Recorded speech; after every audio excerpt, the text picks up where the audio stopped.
Chers amis, bonjour. Nous sommes le dimanche 6 mars 2022. Il est 10 heures. Quelques news de l'Arménie, de l'Artsakh et de la diaspora arménienne. Tout d'abord, l'Artsakh, où vendredi, par haut-parleur, des Azéris, des positions Azéris, des soldats Azéris, donnaient l'ordre aux habitants arméniens du village de Norachen, de quitter les lieux. En fait, donc en Artsakh, hein, dans la zone arménienne. Et les soldats azéris demandent à la population donc, arménienne de quitter ce village tout simplement. Bien sûr, ça a été dénoncé par les Arméniens auprès des forces russes de paix qui sont venus sur place et qui ont négocié. Donc les haut-parleurs ont cessé d'émettre des messages pour angoisser tout simplement la population arménienne, hein. La même chose s'était déroulé à Khramort, au village de Khramort, également en Artsakh, hein, près d'Askeran. Ça n'avait pas donné lieu à des complications, puisqu'en fait, une nouvelle fois, les soldats russes de paix avaient demandé aux Azéris de faire taire leurs haut-parleurs, tout simplement. Voilà donc pour ce qui est de l'Artsakh. Sinon, par ailleurs, la situation est relativement calme, hein. Voilà, rien à signaler en tout cas.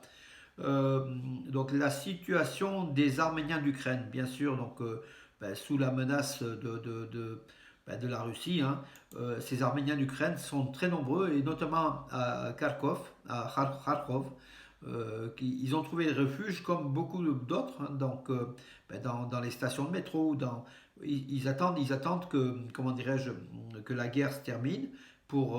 Ils vivent difficilement en fait, hein, et ils ne peuvent pas quitter leurs abris, ils ne peuvent même pas aller dans des magasins pour s'approvisionner au risque de se faire tuer par des tirs, hein.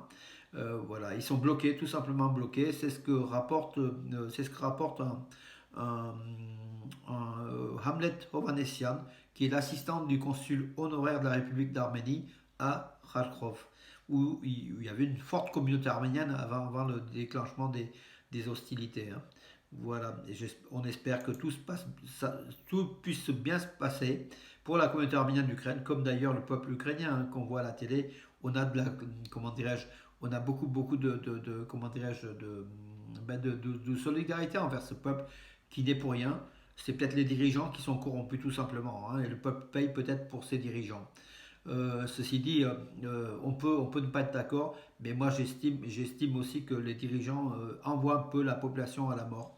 Euh, dans les deux sens, hein, pareil peut-être pour la Russie. Mais bon, voilà, donc on va pas faire de la politique donc, actuellement, mais en tout cas, les dirigeants ukrainiens sont des anti-arméniens, sont des pro-azéris, ça on le sait. Ils fournissent des armes à l'Azerbaïdjan, ils réparent les armes de l'Azerbaïdjan, et leur stratégie politique est avec la Turquie contre les Arméniens. Euh, voilà. Euh, oui, donc les entreprises iraniennes vont participer à la construction des routes traversant l'Arménie, hein, du sud au nord. Voilà, les entreprises iraniennes vont aussi prendre part donc aux travaux, hein, voilà, dans ces travaux. Le patriarche arménien de Constantinople, Saak Machalian, est arrivé à Echmiadzin hier, au Saint-Siège d'Eshmerdzin, donc où il y aura une réunion, comment dire, une grande réunion euh, épiscopale, hein, le Conseil spirituel suprême donc voilà, participera à la rencontre du Conseil spirituel suprême de l'Église arménienne à Saint-Echmerdzin dans les prochains jours. Voilà. Entre-temps, donc la mémoire c'était l'anniversaire de Sparapet, donc Sparapet, c'est le héros de l'Arménie et de l'Artsakh, Vasken Sarkisian, dont le corps repose assassiné, hein, lors de l'attentat du Parlement le 27 octobre 1999. Il repose à Yeraplur, au cimetière des héros de militaires. Il est donc effectivement héros de l'Artsakh et de l'Arménie en même temps, ce qui est quand même très important. Le ministre de la Défense, Soulen Babikan, s'est rendu à Yeraplur rendre hommage au Sparapet, Vasken Sarkisian. Également Nicole Pachignan, en fait tous les dirigeants de l'Arménie ont rendu hommage à celui qui a formé l'armée arménienne, l'homme de la victoire de l'Artsakh, et aussi l'homme qui a été assassiné malheureusement, hein, tout simplement.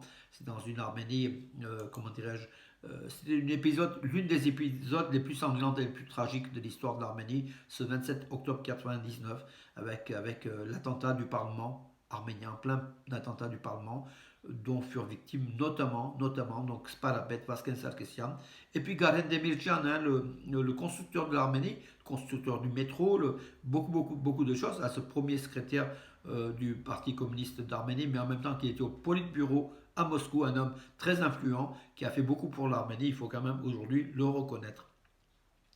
Le maire d'Erevan, Rachia Sarkisian, a suivi les travaux de nettoyage aux abords du mémorial du génocide hein, de Disela Gapert sur plusieurs hectares. Donc il y a des travaux en cours de reboisement, de nettoyage et de reboisement, une très belle chose.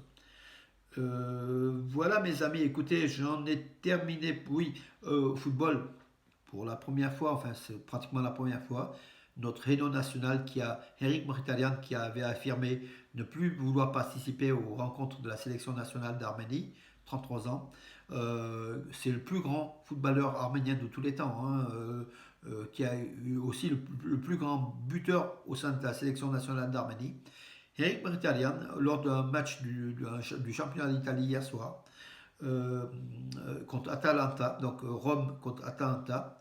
D'ailleurs, Rome a gagné donc 1-0.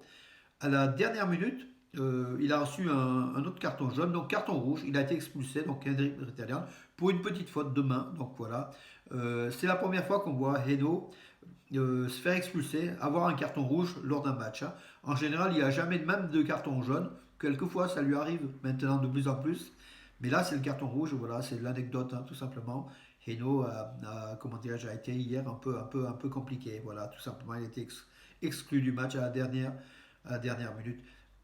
L'Arménien, un autre Arménien, l'attaquant international arménien, donc Sarkis Adamian, qui fait partie du club Bruges, hein, donc en championnat de Belgique, il a quitté la Bundesliga, hein, Offenheim. Il est depuis 3-4 matchs au club Bruges et il était titulaire lors du match contre Sereng. Club Bruges qui s'est imposé 5-0. Sarkis Adamian n'a pas marqué. Il est sorti à la 63e minute. Mais Sarkis Adamian, l'international arménien, était le premier Arménien à avoir marqué un but en championnat de Belgique. Il compte actuellement 2 buts en championnat de Belgique sur 3 ou 4 matchs en championnat. Voilà, bonne chance à lui. Et puis mes amis, je vous donne rendez-vous à demain. Bonne journée. Derrière moi, vous voyez l'affiche de l'association culturelle Arménia. Ça sera le 25 mars avec un débat sur le vote arménien en France.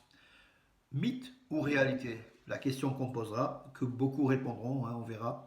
En général, ça peut être une réalité puisqu'on voit, quand on voit le président de la République française participer, comme on voit là derrière, en 2019, au dîner du CCAF, donc de la communauté arménienne, hein, qui regroupe les organisations qui regroupent l'ensemble de la communauté arménienne, même s'il y a quelques récalcitrants. Donc quand on voit cet intérêt-là porté par la République française et les élus, à la communauté arménienne, on peut répondre que peut-être que effectivement le vote arménien a du poids. Mais enfin, on verra dans le détail lors de ce débat le vendredi 25 mars, on est au mois de mars bien sûr, à 20h30 à la musée Jean Moulin, à Bourg-les-Valence, dans la Drôme, près de Valence. À Valence, enfin voilà, Valence et région. Hein. Mes amis, sur ce, je vous dis bonne journée et à demain.